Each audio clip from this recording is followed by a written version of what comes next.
वहीं रुक करेंगे एक और बड़ी खबर की ओर। सोनीपत में 3 पुलिस वालों के घर में चोरी हुई है। पुलिस लाइन में चोरी की वारदात हुई है। सोने चांदी के गहने और कैश भी चोर लेकर चले गए। अभी तक चोरों का पता नहीं कर पाई है पुलिस। एक के बाद एक 3 घरों में ये चोरी की गई। बड़ी जानकारी इस वक्त की।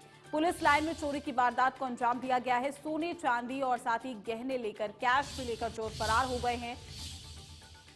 तो चोरों की तलाश पुलिस कर रही है। सोनीपत में 3 पुलिस वालों के घर ही चोरी हुई है। बड़ी जानकारी से हम आपको रूबरू करा रहे हैं।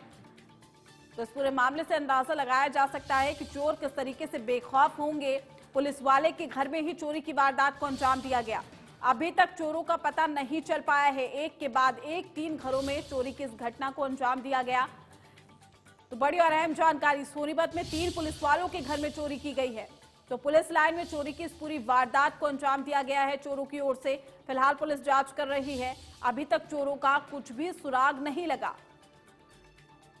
6 अंगूठी, 4 जोड़ी काना के, 1.5 किलो चांदी और 50,000 रुपये। हाँ, शादी में जा रहे थे, कोई नहीं था घर में। पुलिस लाइन में चोरी के संबंध में सूचना प्राप्त हुई थी। इस संबंध में एफआईआर दर्ज की गई है और तुरंत इनको कोशिश कर रहे हैं तलाश करके। हाँ, कुछ सोने के आर्टिकल हैं और कुछ पैसे।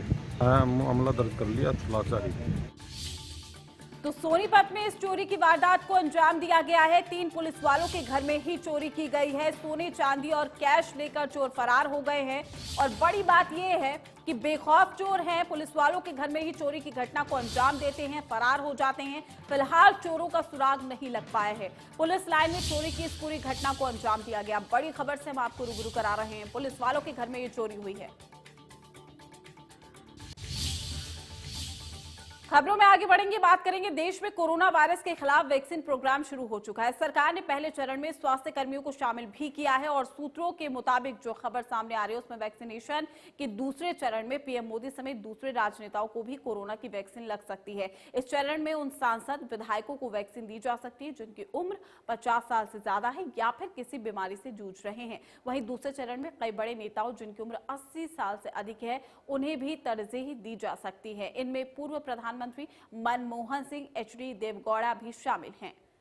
तो वैक्सीनेशन की दूसरी पारी में राजनेताओं की बारी भी आ सकती है।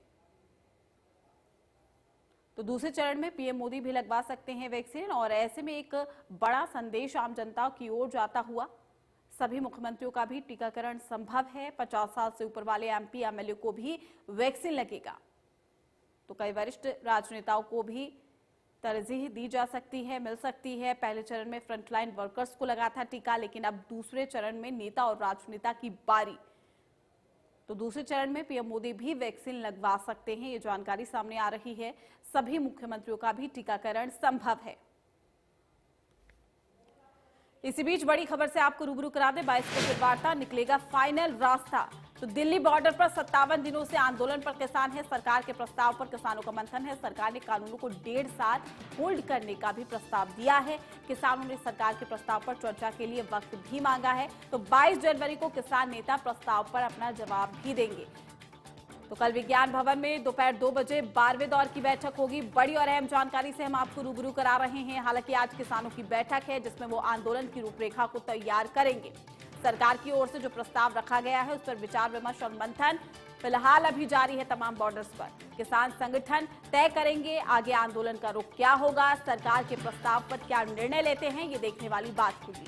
तो 22 को एक बार फिर से वार्ता है। क्या वाकई इस वार्ता से समस्या का समाधान निकल पाएगा, ये देखने वाली बात है। कल विज्ञान भवन में दोपहर 2 बजे 12वें दौर की बैठक होगी। बड़ी खबर से हम आपको रूबरू करा रहे हैं। तो सरकार के प्रस्ताव पर किसानों का मंथन।